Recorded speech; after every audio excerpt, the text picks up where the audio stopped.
Hi viewers, welcome to idli chutney sambar channel. இன்றைக்கி நம்ம சேனலில் பார்க்க போகிற ரெசிபி ஒயிட் சாஸ் பாஸ்தா.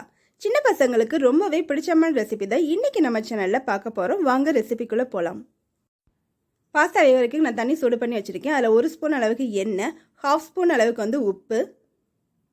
அடுத்து நம்ம பாஸ்தாவை இதோட ஆட் பண்ணிடலாம். நான் பாஸ்தா இன்றைக்கி 1 உலக்கு அளவுக்கு நான் பாஸ்தா எடுத்திருக்கேன். நீங்கள் எந்த டைப் பாஸ்தா வேணாலும் எடுத்துக்கலாம். இதை நம்ம இதோட சேர்த்துடலாம். நல்லா மிக்ஸ் பண்ணி விட்டுட்டு ஒரு 5 நிமிஷம் அளவுக்கு இதை நம்ம நல்லா வேக வச்சிடலாம்.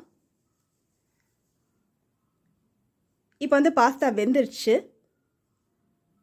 பாஸ்தா இது மாதிரி ஸ்பூனில் லைட்டாக கட் பண்ணிங்கன்னா உங்களுக்கு தனியாக வரணும். இந்த மாதிரி இருக்கணும். ரொம்ப வெந்துட்டால் நல்லா இருக்காது. இப்போ பாஸ்தா வெந்துருச்சு. இப்போ சாஸ் ரெடி பண்ணுறதுக்கு நான் 1.5 ஸ்பூன் அளவுக்கு பட்டர் எடுத்திருக்கேன். பட்டர் மெல்ட் ஆனோன்னு நம்ம இதோட 2 ஸ்பூன் அளவுக்கு மைதா ஆட் பண்ணிடலாம். 2 ஸ்பூன் அளவுக்கு மைதாவை பட்டரோட சேர்த்து நல்லா மிக்ஸ் பண்ணி விட்டுறலாம். அடுத்து நம்ம இதில் பால் ஆட் பண்ணிடலாம். நான் 1 டம்ளர் பால் எடுத்திருக்கேன். 1 உலக்கு பாஸ்தாவுக்கு 1 டம்ளர் அளவுக்கு நான் பால் ஊற்றிடுறேன். இப்போ இதை நம்ம நல்லா மிக்ஸ் பண்ணி விட்டுறலாம். பாலை மைதாவோடு நல்லா மிக்ஸ் பண்ண ஒரு திக்கான பதத்துக்கு வந்துடுங்க. அதாவது ஒரு பேஸ்ட் மாதிரி ஒரு இது வந்துடும். இப்போ பாருங்கள், இது நல்லாவே கெட்டி ஆயிடுச்சு பார்த்தீங்களா? இந்த பதத்துக்கு இருக்கணும். இப்போ இந்த ஸ்டேஜில் நான் 1/2 ஸ்பூன் அளவுக்கு மிளகுத்தூள், 1 ஸ்பூன் அளவுக்கு சில்லி ஃப்ளேக்ஸ் வச்சுருக்கேன். காரத்துக்கு ஏற்ற மாதிரி நீங்கள் சில்லி ஃப்ளேக்ஸ் ஆட் பண்ணிடுங்க.